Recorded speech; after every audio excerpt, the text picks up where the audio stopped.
आइए जरा हम दर्शकों को जरा बताते हैं कि कल की तारीख में अगर उन्हें देश की राजधानी दिल्ली से आर्थिक राजधानी मुंबई का सफर तय करना है, किसी भी अगर वो साइट से टिकट चेक करते हैं तो देखिए एयर इंडिया की टिकट से शुरुआत कर लेते हैं।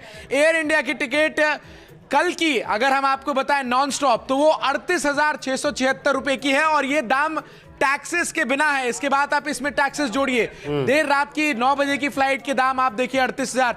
तो जो मिनिमम किराया है एयर इंडिया की फ्लाइट्स का कल के लिए वो 38,000 जो है वो टैक्स के पहले है, यानी टैक्स के बाद ये किराया 40 को पार कर जाएगा।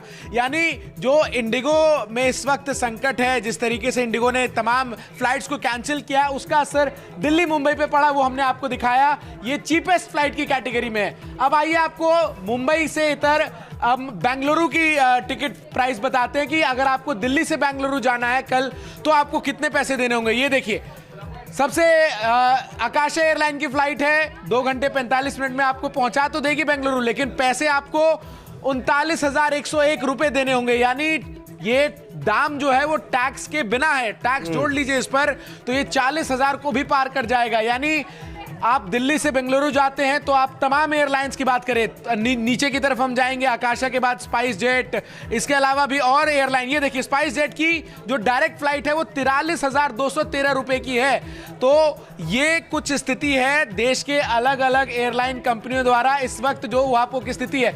अब जरा बेंगलुरु के बाद हम आपको बनारस लिए चलते हैं। बनारस अगर आपको दिल्ली से कल जाना हो तो कितना किराया आपको देना होगा वो आप अंदाजा नहीं लगा सकते हैं, क्योंकि जो किराया है वो तकरीबन 20,000 पहुंच चुका है। एयर इंडिया एक्सप्रेस जो फास्टेस्ट सर्विस है एयर इंडिया की, उसका किराया जो है वो 19,499 रुपए, यानी टैक्सेस के बाद ये 20-21,000 के आसपास आपको पड़ेगी। तो कुछ ऐसी स्थिति हर रूट पर एयरलाइंस के जो है वो नजर आ रही है।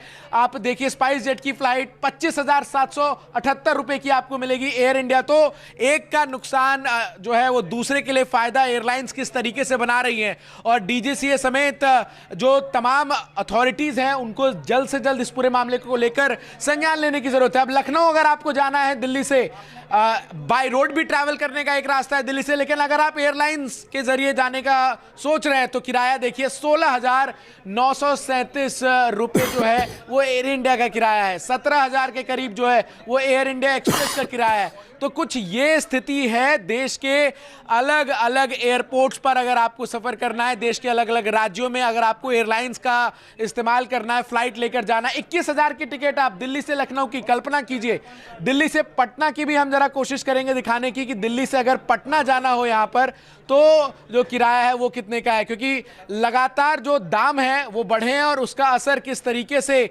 यहां और लोगों पे। दिल्ली से पटना एयर इंडिया एक्सप्रेस की फ्लाइट 23,561 रुपए की टिकट है विदाउट टैक्सेस। इसमें टैक्सेस जोड़ लीजिए 25,000 के पार, 28,000 की। कल 1 बजे अगर आपको दोपहर में जाना है, 1 घंटे 40 मिनट में ये फ्लाइट आपको पटना पहुंचा तो देगी, लेकिन आपके जेब से तकरीबन 30,000 रुपए की रकम जो है वो खर्च होगी। और इसीलिए लगातार ये जो इस वक्त इंडिगो का संकट है, जिसमें तमाम फ्लाइट्स जो हैं वो दिल्ली से उड़ने वालों तमाम जो फ्लाइट्स हैं उनको कैंसिल कर दिया गया है। उसके बाद स्थिति क्या है वो हम बता रहे हैं, जिसमें औसतन किराया जो है वो दिल्ली से अगर आपको किसी भी राज्य में जाना है तो वो तकरीबन 25,000 के ऊपर है। और मुंबई या फिर पटना या फिर बेंगलुरु जैसे शहर में जाने के लिए, रांची की बात कर लेते हैं, रांची का किराया तो अगर हम आपको दिखाएंगे वो 59,450, वो भी लेओवर फ्लाइट है। ये आप सोचिए 12 घंटे 30 मिनट की फ्लाइट, मुंबई में एक स्टॉप ओवर, और किराया 60,000 को पार करता हुआ नजर आ रहा है। यहां पर औसतन किराया, डायरेक्ट फ्लाइट तो आपको रांची की कमोबेश शायद इसमें दिखे ही नहीं, क्योंकि सारे फ्लाइट जो है वो आपको वाया मुंबई यहां पर आपको नजर आएंगे। किराया रांची का एक दिन के लेओवर के बाद आपको 59,450, और आप टैक्सेस इसमें जोड़िए तकरीबन 62 के आसपास जो है वो किराया इसका होगा। तो कुछ ये स्थिति है तमाम एयरलाइंस की जिन्होंने अपने टिकट प्राइस को बढ़ा दिया है।